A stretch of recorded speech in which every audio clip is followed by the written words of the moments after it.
Nobody warned him. Not his commanders, not his crew, not even the ancient star maps that had guided human ships across 4 galaxies for over 200 years. Nobody warned Marcus Cole that the moment he stepped onto the surface of Veloria Prime, his entire life would change forever. And not because of the war. Not because of the weapons. Not because of the 1,000 alien soldiers standing between him and the extraction point. But because of her. She was standing completely still in the middle of a burning field. Smoke rising around her. Blue light pulsing from her hands. Her silver hair catching the wind like liquid metal in slow motion. And she was looking directly at him. In that moment, Marcus forgot every protocol he had ever learned. He forgot his rank. He forgot his mission. He forgot that he was supposed to be the enemy of every living thing on this planet.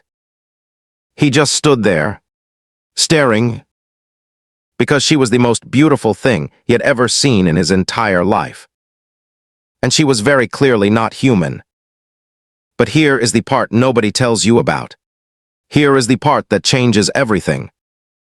She did not run. She did not attack. She did not raise her weapons or call for backup, or do any of the 1,000 things she was trained to do. She just looked at him. And then, very slowly, she smiled. That was the beginning of the most impossible, most dangerous, most extraordinary love story in the history of 2 worlds. And before this story is over, you are going to witness 3 things that will completely blow your mind. You are going to see how one human soldier walked into enemy territory and somehow walked out with the heart of an alien warrior princess. You are going to discover the secret that her people had been hiding for over 1,000 years. A secret that changes everything humans thought they knew about the universe. And you are going to hear the answer she gave when Marcus asked her the one question nobody ever expected him to ask. An answer that started a revolution. An answer that nobody saw coming. An answer that shook 2 worlds to their very foundation. Let me show you exactly how this happened. His name was Marcus Cole, and he was 31 years old, and he had never once in his life done anything that surprised anyone. He was the kind of soldier people described as reliable, steady, predictable. His commanding officer, General Holt, had once said that Marcus Cole was the most dependable man in the entire 7th Fleet. And General Holt had meant it as a compliment. But Marcus had heard something else in those words. He had heard ordinary. He had heard forgettable. He had heard a man who would never do anything worth remembering. Marcus grew up in a small town in northern England, a place called Harwick. Population 2,000 and something. Green hills. Gray skies. A river that nobody fished in anymore. His father had worked in the old steel mills before they shut down. His mother had taught primary school for 30 years. They were good people. Quiet people. People who believed in keeping your head down and doing your job, and not making too much noise about anything. Marcus had carried that with him his whole life, even when he joined the United Earth Military Forces at age 19, even when he shipped out to the frontier colonies at 23, even when he survived 3 separate combat deployments and came home with a chest full of medals and a look in his eyes that his mother said scared her a little. He was still that boy from Harwick, still quiet, still steady, still doing exactly what he was told. Until Veloria Prime. The mission was supposed to be simple. Extract a damaged communications relay from the surface of the planet before the Velorian military reached it first. The relay contained encrypted data about human fleet movements in the outer sectors. If the Velorians got hold of it, the consequences could be catastrophic. 3 ships had already been lost in the attempt. Marcus and his team were the 4th try. They came in fast and low, cutting through the atmosphere in a drop pod that rattled like a tin can in a hurricane. There were 6 of them. Marcus was team leader. Beside him were Sergeant Yara Osai from Atlanta, Corporal Dev Sharma from Manchester, Private First Class Tomas Reyes from Texas, Specialist Jin Park from Seoul, and Lieutenant Cassie Walsh from Dublin. 6 soldiers, 1 objective, 30 minutes to get in and get out before the Valorian patrol grid came back online. They hit the ground running. Valoria Prime was not what Marcus had expected. He had read the mission briefings. He had studied the satellite images.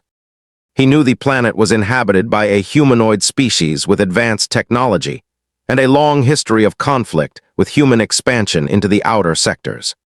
He knew they were powerful. He knew they were dangerous. But nobody had told him it was beautiful. The surface of Valoria Prime looked like something out of a dream that a child might have after reading too many fairy tales. The sky was a deep shade of violet that shifted slowly toward indigo as the twin moons rose on the horizon. The trees were tall and silver-barked with leaves that glowed faintly blue in the darkness. The ground itself seemed to pulse with a soft bioluminescent light, as if the entire planet were alive and breathing beneath their boots. Marcus caught himself staring more than once as they moved through the forest toward the extraction point. He had been to 17 different worlds in his career. He had never seen anything like this. They found the relay exactly where the coordinates said it would be, wedged between 2 massive silver trees at the edge of a wide open field. DEV went to work immediately, fingers moving fast over the relay's access panel, pulling the encrypted data core from its housing. That was when Marcus heard it. A sound like wind chimes made of glass, coming from somewhere across the field. He held up his fist. The team stopped. Everyone went still. Marcus scanned the field with his thermal scope. His breath caught in his throat. There was someone standing in the middle of the field. A single figure, standing completely motionless, facing them. His scope could not get a clean reading. The thermal signature was wrong. Not wrong like malfunction. Wrong like the figure was producing a temperature that did not match anything in his database. Not human. Not any known Valorian profile either. Something else entirely. He whispered into his comm. "Walsh, you getting this?" "I see it," Cassie said quietly. "What is that?" "Unknown," Marcus said. "Should we abort?" Yara asked from his left. Marcus kept his scope trained on the figure. It had not moved, had not raised any weapon, had not called out or signaled, or done anything at all except stand there in the middle of that glowing field and exist. "Hold position," Marcus said. And then the wind shifted. And for the first time, Marcus could see her clearly. She was tall, nearly as tall as him.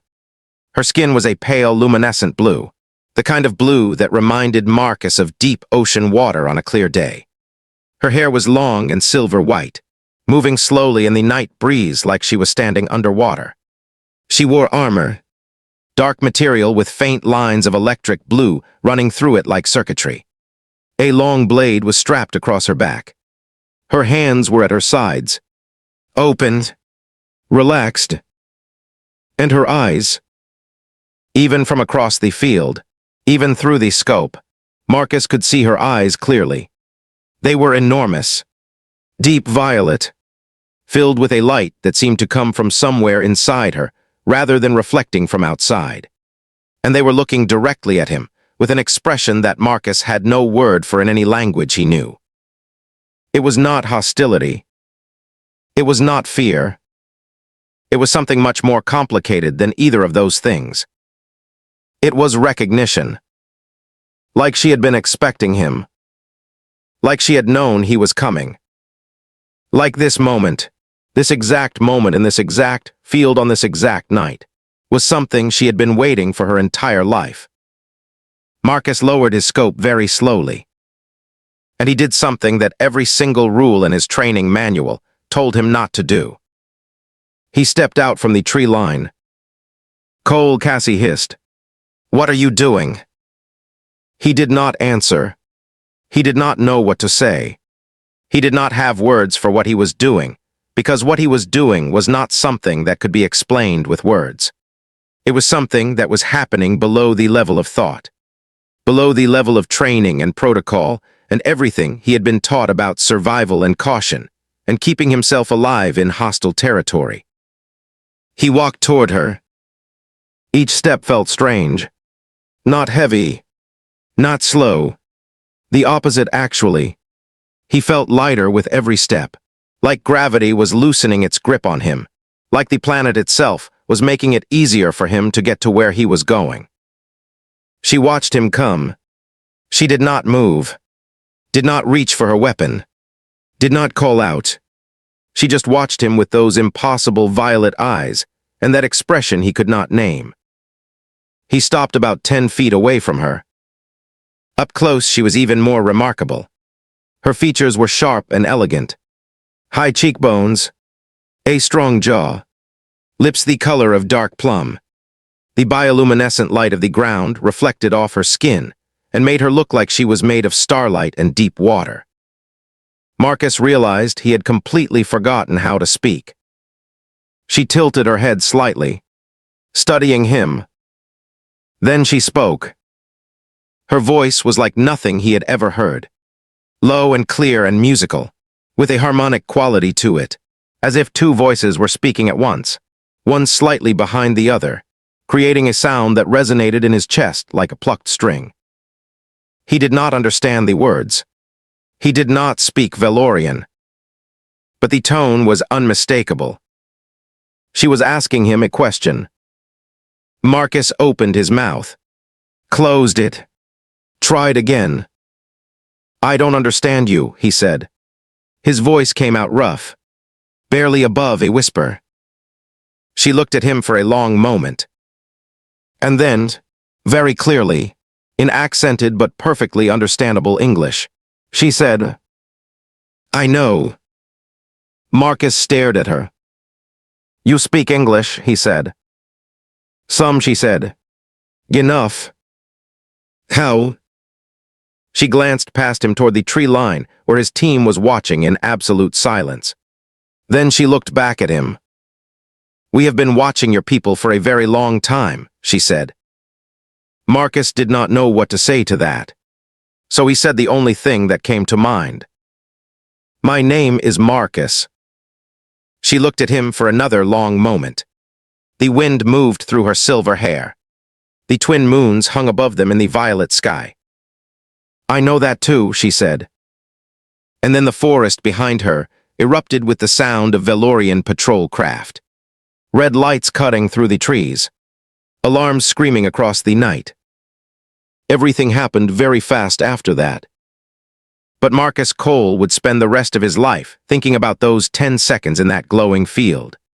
Those 10 seconds when it was just the two of them, and the moons, and the wind, and the sound like glass chimes fading into the dark. Because in those 10 seconds, without a single thing being decided or agreed upon or even fully understood, something between them had already begun. Something that nobody had warned either of them about. Something that was going to change everything. They ran. That was the only option. The patrol craft were sweeping the field with red search beams, and the sound of ground troops moving through the silver trees was getting louder with every second. Marcus grabbed his comm and shouted the order to extract. DEV had the data core. Walsh had the extraction coordinates locked. They had maybe 4 minutes before the patrol grid came back online and trapped them on the surface permanently. But Marcus did not move. He was still standing in the middle of the field, still looking at her. She had not run either. She was looking back at the patrol craft with an expression that Marcus could now read clearly. It was not fear. It was anger. But underneath the anger there was something else. Something that looked very much like guilt. They are looking for me, she said quietly. Why? Marcus asked. She turned back to him, those violet eyes moving over his face like she was reading something written there. Because I was not supposed to be here, she said. I was not supposed to meet you. Cole, Cassie's voice came sharp through the comm. We need to move right now. Marcus looked at the woman in front of him. She was already reaching for the blade on her back. Not to use it against him. He understood that immediately. She was preparing to fight her own people. To hold them off. To give him and his team time to escape. She was going to sacrifice herself. For him. For a human soldier she had known for less than 3 minutes. Marcus made a decision in that moment that he would later describe as the most irrational thing he had ever done in his life. And he would also describe it as the most right thing he had ever done in his life. And he would spend a great deal of time trying to explain how both of those things could be true at the same time. Come with us, he said. She froze. What, she said. And for the first time, she looked genuinely surprised. Like this was not a possibility she had prepared for. Come with us, Marcus said again. Right now. We have a ship. We can get you out of here. I am your enemy, she said. The words came out flat, like a fact she was reciting from memory. You were going to fight your own people to save me, Marcus said. That does not sound like an enemy to me. Another burst of red light swept across the field. Closer now. The sound of boots on the ground. Voices calling out in Valorian. She looked at him for one more second. Then she sheathed her blade. Your ship, she said. Where? Marcus grabbed her hand without thinking and ran. Getting back to the drop pod was a nightmare. The patrol had split into 2 groups, one sweeping the forest and one moving across the open field. Marcus led his team on a zigzag route through the trees, moving fast and low, the alien woman matching his pace without any difficulty at all, her feet barely seeming to touch the ground, moving through the silver forest like she had been born in it, which, Marcus realized, she absolutely had been. Yara took a glancing hit from a stunned pulse about halfway to the pod. She went down hard. Marcus caught her before she hit the ground, took her weight across his shoulders, and kept moving. Dev and Tomas laid down cover fire. Jin was already at the pod, running the launch sequence. Cassie was counting down the minutes on the patrol grid. They reached the pod with 40 seconds to spare. Everyone piled inches. Marcus last, pulling Yara through the hatch. He turned back to make sure the alien woman was behind him.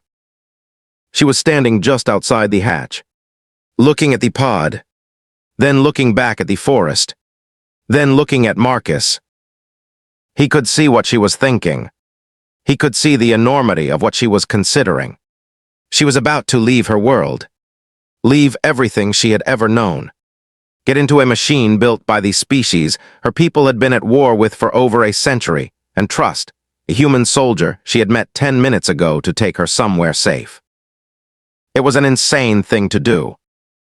Absolutely insane. I know, Marcus said, because he did know, and because he did not have time to explain anything better than that. She held his gaze for 2 more seconds. Then she stepped through the hatch. Marcus sealed it behind her and shouted at Jin to launch. The pod screamed upward through the violet atmosphere of Veloria Prime, the twin moons shrinking below them, the silver forests and glowing fields falling away into the dark. Inside the pod, everyone was catching their breath. Yara was coming around, groaning and holding her head. DEV was clutching the data core to his chest like it was made of gold. Tomas was checking his weapon. Cassie was running a medical scan on Yara. And the alien woman was sitting very still in the corner of the pod, with her hands folded in her lap, and her violet eyes moving slowly around the cramped interior, taking in every detail of human technology with an expression of careful, intense curiosity. What is your name? Marcus asked her. He was sitting across from her. His helmet was off. His voice was quieter now. Steadier. She looked at him. In my language, she said slowly, my name means something like silver light on still water. That is beautiful, Marcus said. In your language, she continued, and there was the faintest suggestion of amusement in her voice. It would sound something like Saravin. Saravin, Marcus repeated.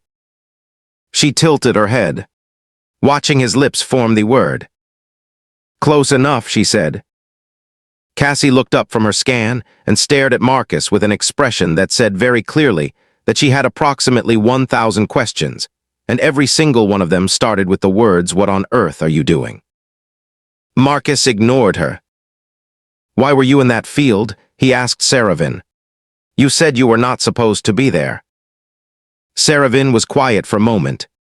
The pod shuddered as it broke through the upper atmosphere, and the gravity shifted around them. "I had a vision," she said finally. "A vision," Marcus said.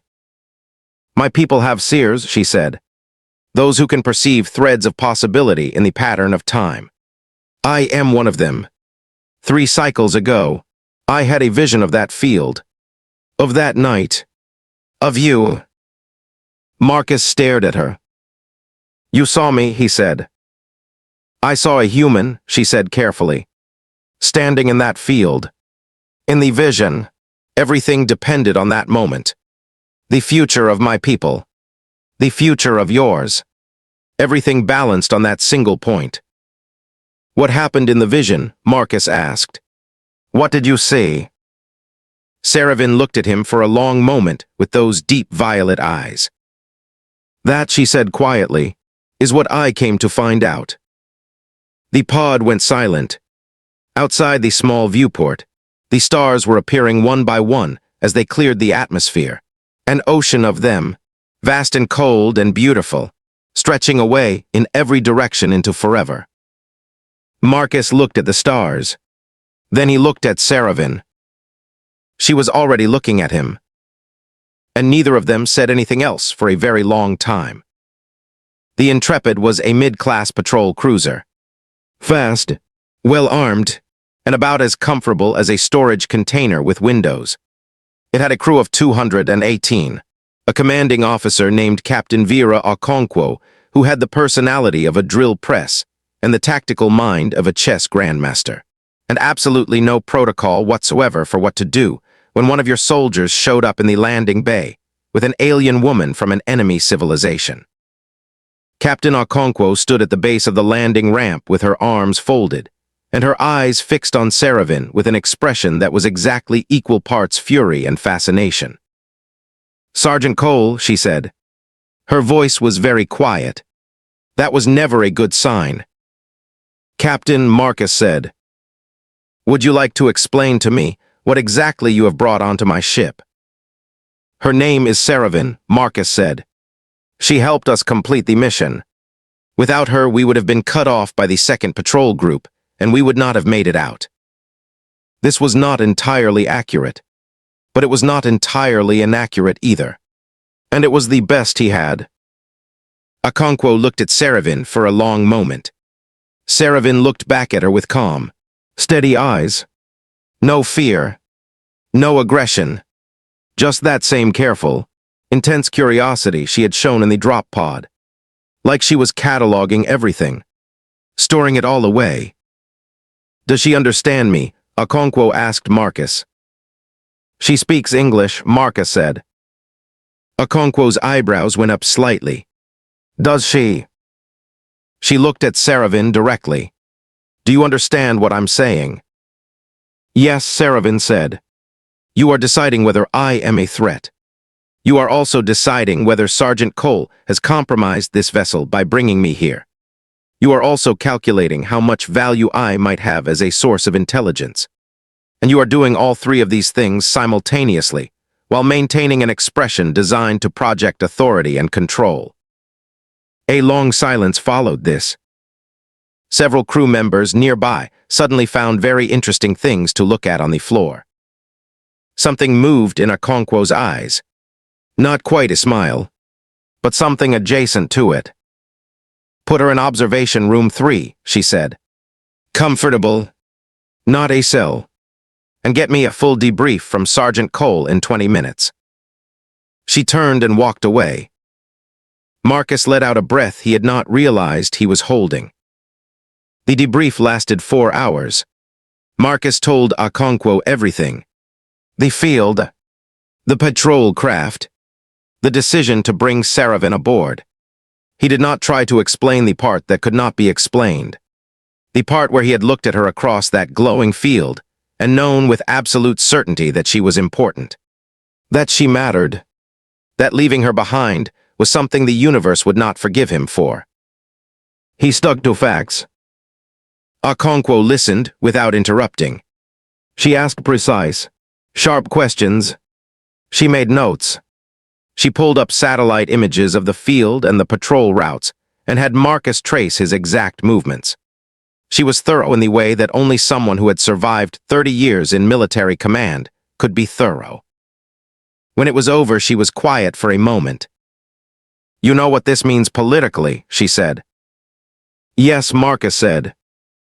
"If the Valorian Council finds out we have one of their people aboard this ship, especially if she is who I think she might be, there will be consequences."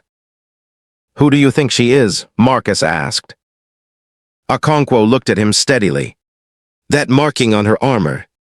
The geometric pattern on the left shoulder. I have seen that in intelligence briefings. That is not standard Valorian military insignia." "What is it?" "That," Okonkwo said slowly, "is the mark of the Valorian Seer Council, an organization that officially does not exist, and that our intelligence division has been trying to learn about for 15 years. Marcus said nothing. "She is not just a soldier," Cole Okonkwo said. "She may be one of the most significant figures in the current Valorian power structure, which means her presence on this ship is either the greatest intelligence opportunity in a generation," she paused, "or an absolute catastrophe waiting to happen." "Or both," Marcus said. Okonkwo looked at him. "Or both," she agreed. She dismissed him. Marcus went straight to observation room 3. Saravin was standing at the viewport, looking at the stars. She had removed her armor.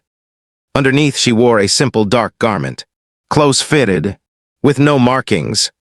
Without the armor she looked younger somehow, and in some way that Marcus found difficult to define, more vulnerable. She heard him come inches. She did not turn around. "Your captain is very intelligent," she said. "She is," Marcus agreed. He stood beside her at the viewport. "She knows who I am," Saravin said. It was not a question. "She has suspicions," Marcus said. Saravin was quiet for a moment. "The Seer Council will know where I am very soon. They track all of us. They always know." "Are you afraid?" Marcus asked. She considered this carefully, like it was a question she did not have an automatic answer for. "No," she said finally. "I am not afraid. I am something else." She paused. "I am certain." "Certain of what?" She turned to look at him then. Full on.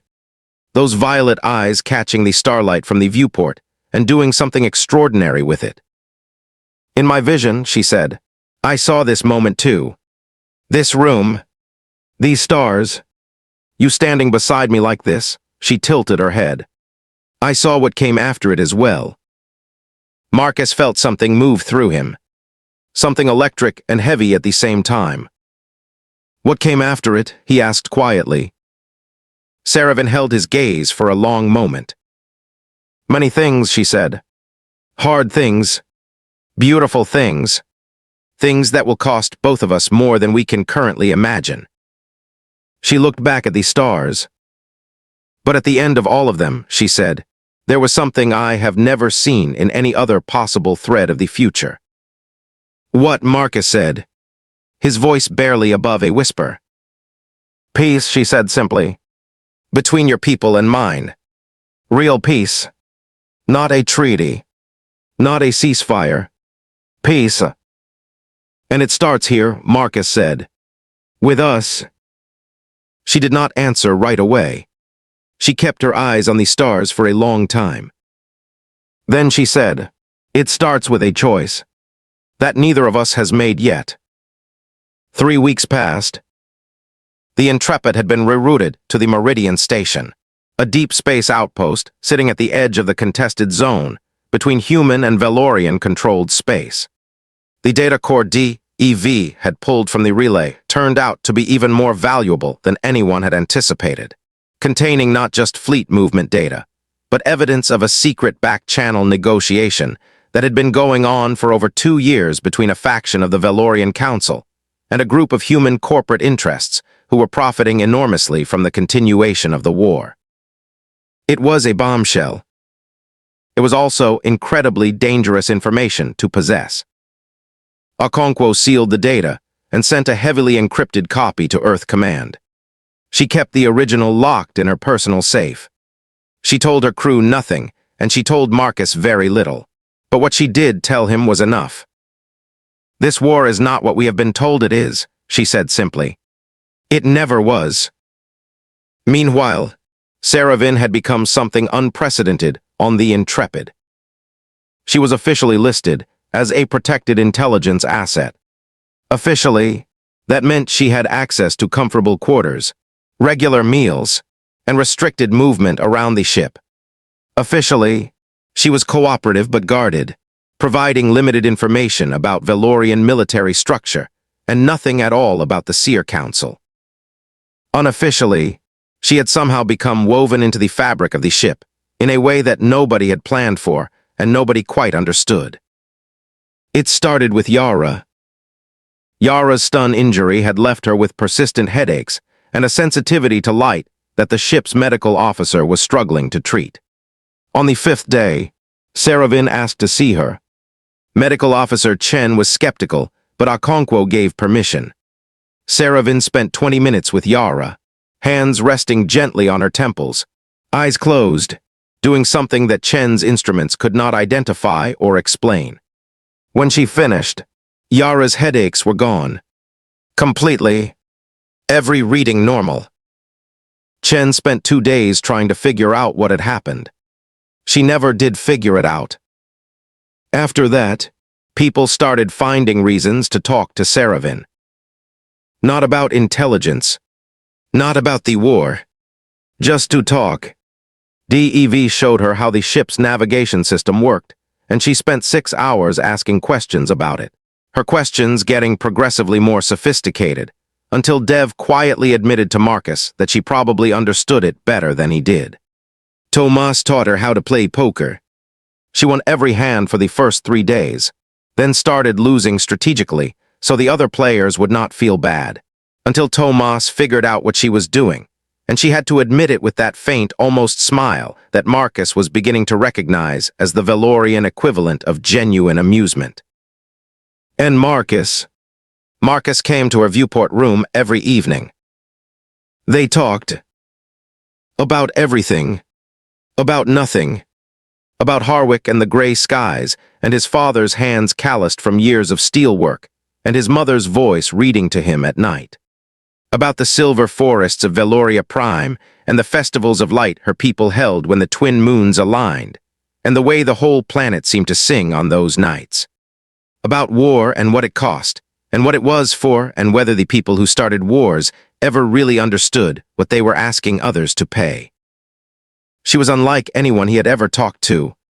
Not because she was alien, though she was. Not because she was a seer, though that still made him a little uneasy in ways he could not fully articulate. But because she listened. Not like someone waiting for their turn to speak. Actually listened. Like what he was saying mattered to her. Like she was weighing every word. And she spoke with a directness that took some getting used to, but that Marcus came to find more honest than anything he had ever known. She did not hedge. She did not soften things she did not need to soften. She said what she saw, and she meant what she said. On the 14th night, she said something that changed things between them. They were sitting across from each other in the small observation room, the stars turning slowly outside the viewport.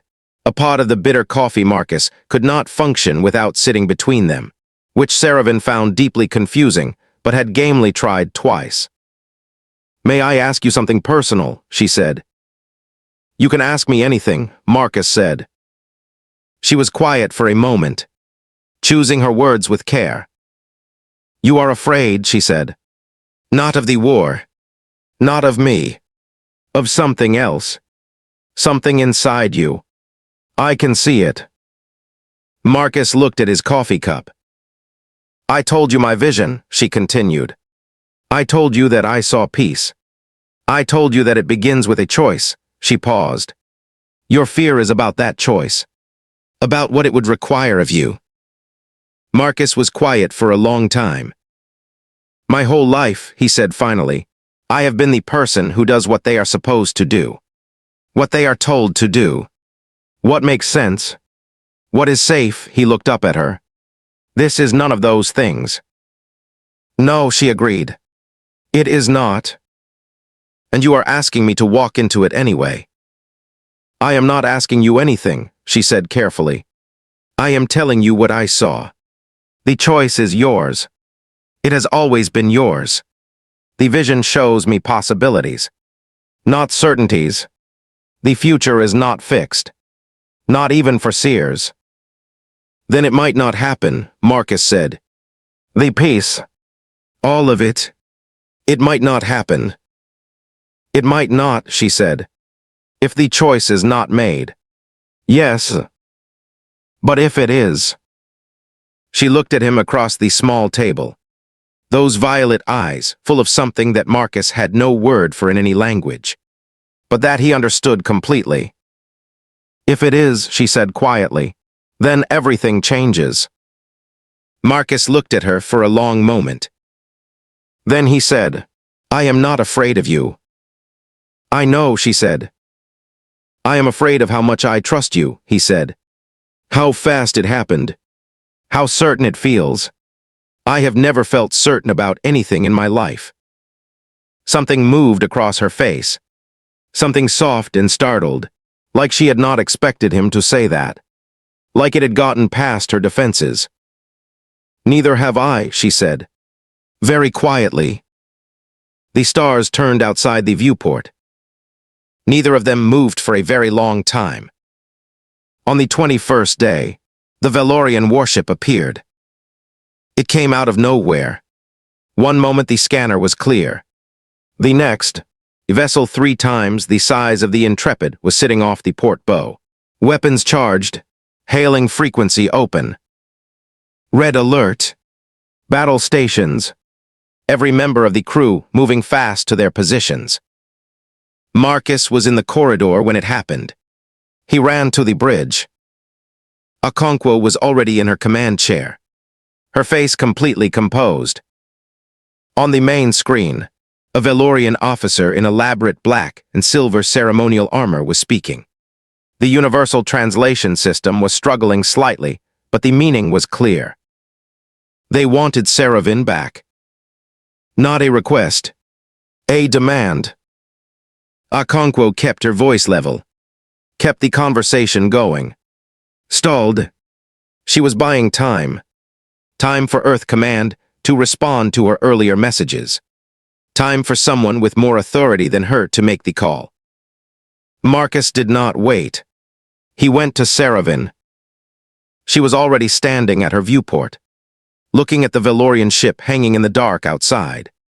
Her face was calm, but her hands were gripping the edge of the viewport console with a tension that told Marcus everything he needed to know about how she actually felt. "They sent the Arbiter," she said without turning around. "That is the flagship of the High Commander himself." "He came personally," Marcus said. "He is my father," Saravin said. Marcus stood very still. "The High Commander," he said. "Your father?" "Yes." "You did not mention that." "No," she agreed. "I did not." Marcus exhaled slowly. "That would be why Okonkwo said you might be one of the most significant figures in the Valorian power structure." "It is one of the reasons," Saravin said. She turned from the viewport to face him. "There are others." "What others?" She was quiet for a moment. Then she said, "Sit down, Marcus." He sat. She stood in front of him, her hands still, her eyes steady. looking at him with an expression he had not seen on her before. Not the calm curiosity, not the quiet amusement. This was something more serious. Something that looked, he realized, like a person about to tell a truth they had been carrying for a very long time. "The vision I told you about," she said. "I was not completely honest about all of it." Marcus waited. "The peace I saw, the change between our peoples, it does not come from diplomacy. It does not come from the data your captain has or from any political process." She paused. "It comes from a symbolic act. An act that both our peoples would witness. An act that would prove something that neither side currently believes to be possible." "What act?" Marcus said. "That a human and a Valorian can choose each other," Saravin said. "Fully, publicly, irrevocably. Not as an alliance, not as a strategy, but as something genuine. Something that cannot be faked or manufactured. Something that both peoples would recognize as real." Marcus looked at her. "You have known this since the field," he said slowly. "Since before the field. Since the vision." "Yes," she said. "And you came there knowing this was what the vision required." "Yes. But you said the choice was not predetermined. You said the future was not fixed."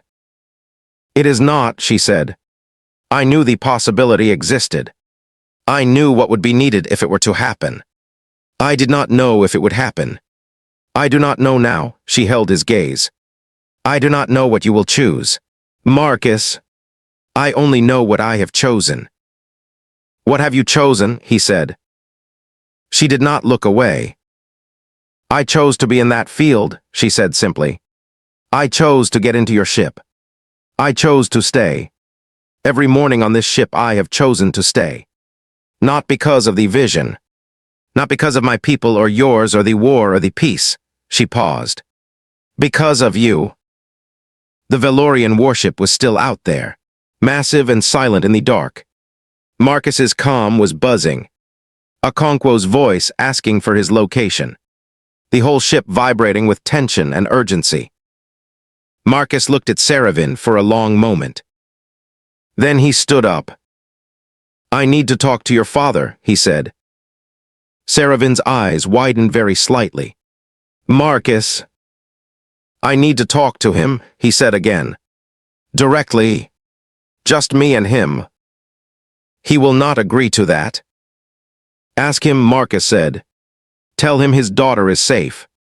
Tell him she is safe because someone chose to protect her, and that the reason they chose to protect her is something he needs to hear directly from them."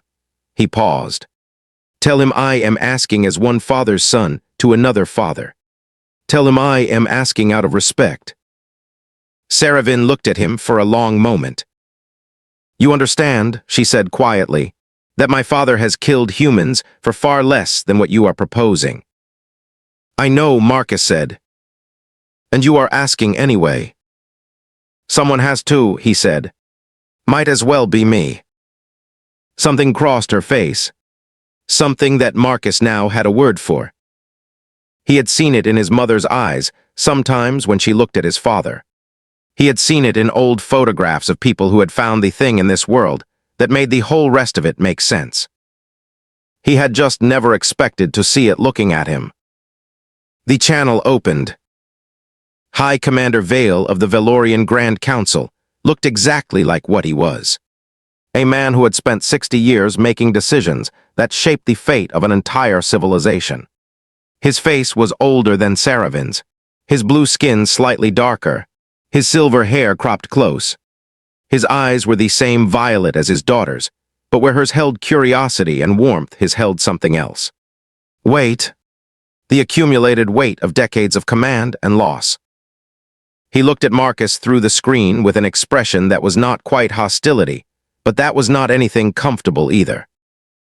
Marcus had asked to speak alone. Okonkwo had looked at him like he had lost his mind. He had asked again. She had given him the channel. "You are the human who took my daughter from her world," Vale said. His English was better than Saravin's.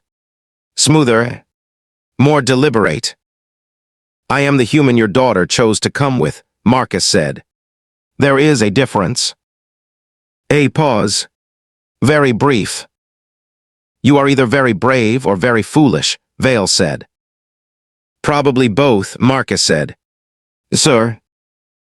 Another pause. Longer this time. She is unharmed, Vale said. It was not quite a question. She is well, Marcus said. She has been treated with respect. She has full access to communications. She has not been detained or interrogated or pressured in any way. She is here because she chose to be here. And why, Vale said slowly, should I believe a human soldier about anything at all? You should not, Marcus said. On the basis of my word alone, you should not. But you have a direct channel to your daughter. Ask her yourself. Vale looked at him steadily. I am asking you. Marcus held his gaze. Then I will tell you exactly what happened and exactly why she is still on the ship, and you can decide what you believe. He told him everything. The field, the patrol craft, the decision, the drop pod, the 3 weeks on the Intrepid, the conversations, what he had learned, what had changed in him. He did not embellish. He did not exaggerate. He told it plain and straight, and simple like his father had always told him things should be told. When he finished, there was a long silence. Vale's expression had not changed, but something behind his eyes had shifted. My daughter, he said finally, has been a seer since she was 6 years old. She has carried knowledge of possible futures her entire life. She has never, in all those years, permitted herself to become part of any of the threads she observed. He paused. Until now. I know, Marcus said. Do you understand what that means? Vale said. Do you understand what she risked? What she gave up, by choosing to step into the vision instead of remaining outside it? I am beginning to understand it, Marcus said honestly. Vale was quiet for a moment. She told you about the piece. Yes. She told you what it requires. Yes. And you are here talking to me instead of running, Vale said. There was something in his voice that might, under other circumstances, in a different world, have been called dry humor. That is either commitment or ignorance. I would like it to be commitment, Marcus said. Sir. The silence stretched out. Then Vale said, What do you want? Human? Marcus took a breath. I want to ask your permission for something, he said. I am aware that this is the strangest request you have probably ever received. I am aware that by any standard of either of our cultures, it is too fast and it is completely unprecedented, and there are about 1,000 reasons why it should not happen. He paused. But your daughter told me the future is not fixed. She told me the possibility exists. And I have spent my whole life being the person who does the safe thing and the sensible thing. And I have spent 3 weeks on this ship watching the possibility of something extraordinary. And I have decided that I am done doing the safe thing. Vale looked at him. Ask, he said quietly. Marcus straightened. He looked directly into the screen, at the eyes that were the same impossible violet as the woman who had been standing in a glowing field under twin moons when his life had changed forever. I would like your blessing, Marcus said, to ask your daughter if she will build something with me. Not a strategy, not an alliance, something real, something that starts between 2 people and maybe, if we are very lucky and very brave, become something that makes the war between your people and mine feel as pointless and stupid as it actually is. He paused.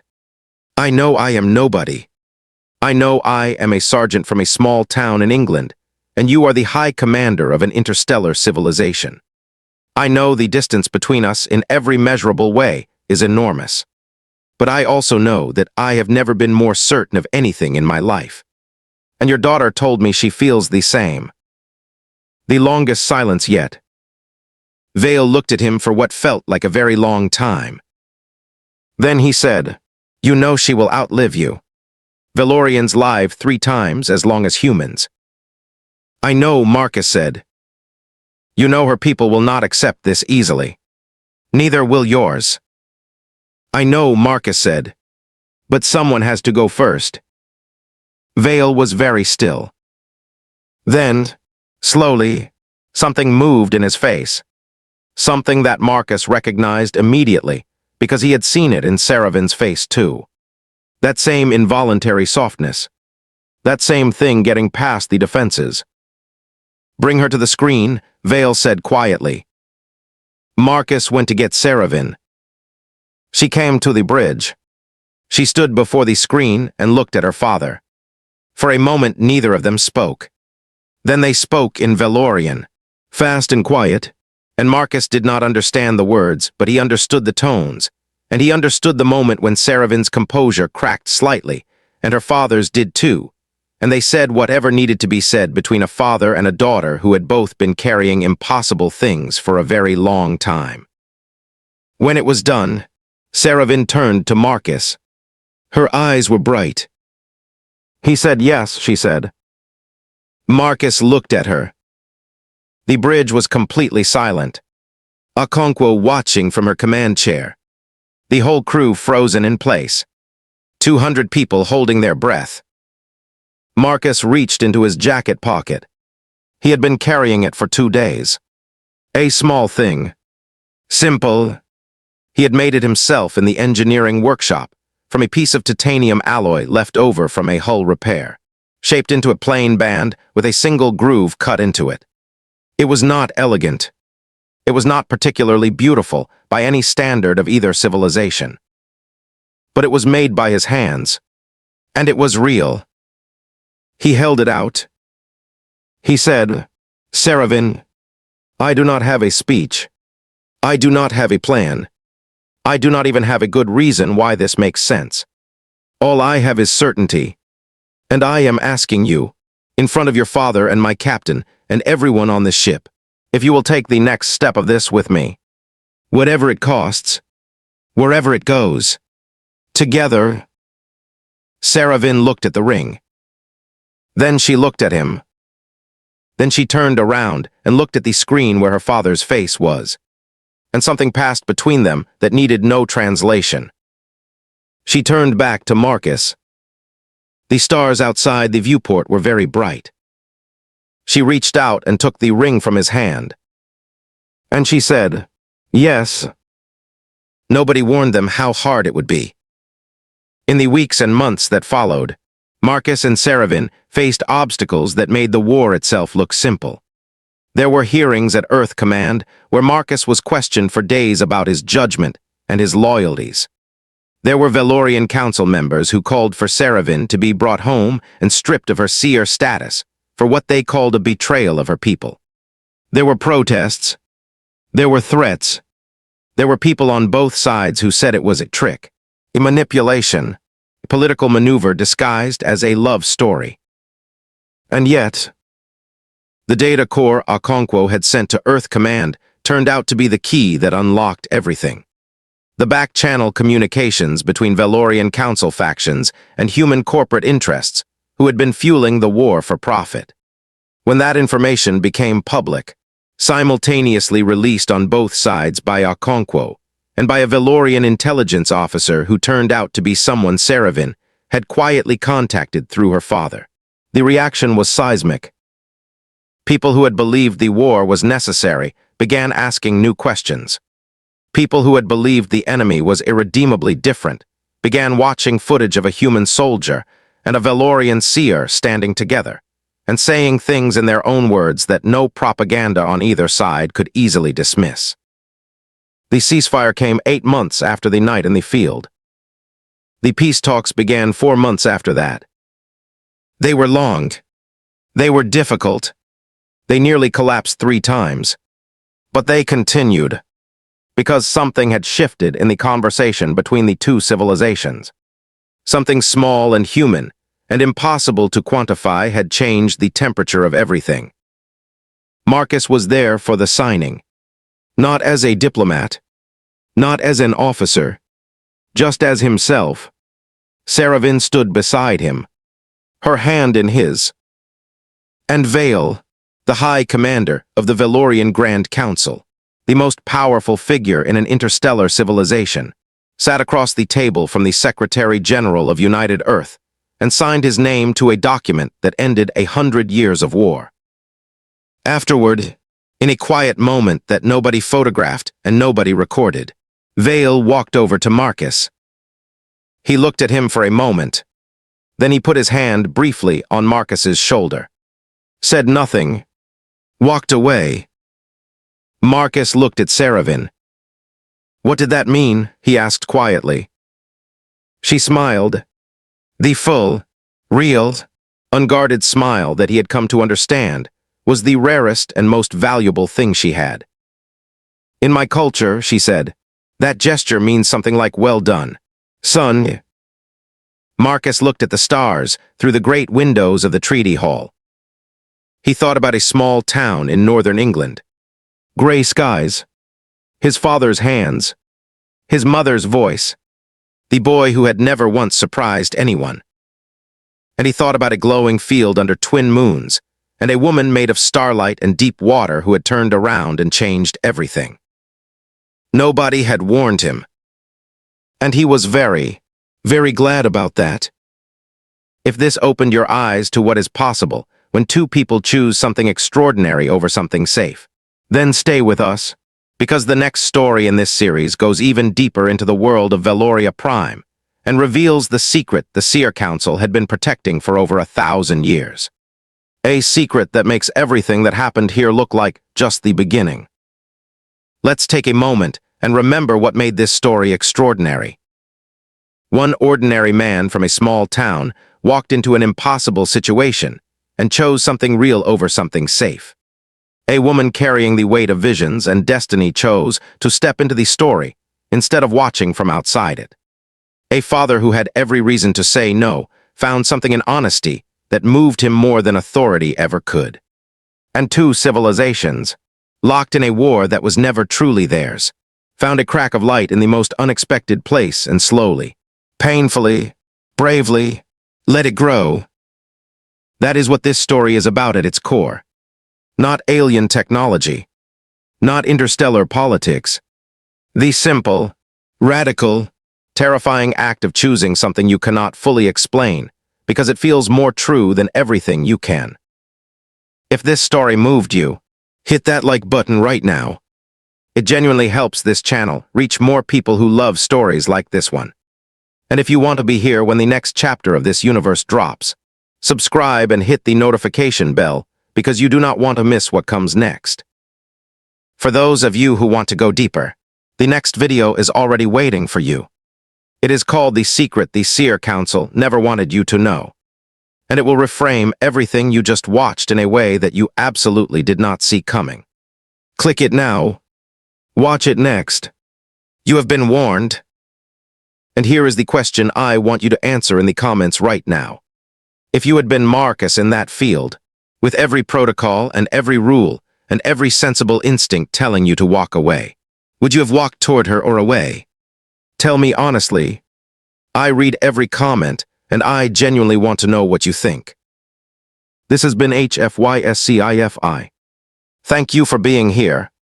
These stories exist because you watch them. See you in the next one.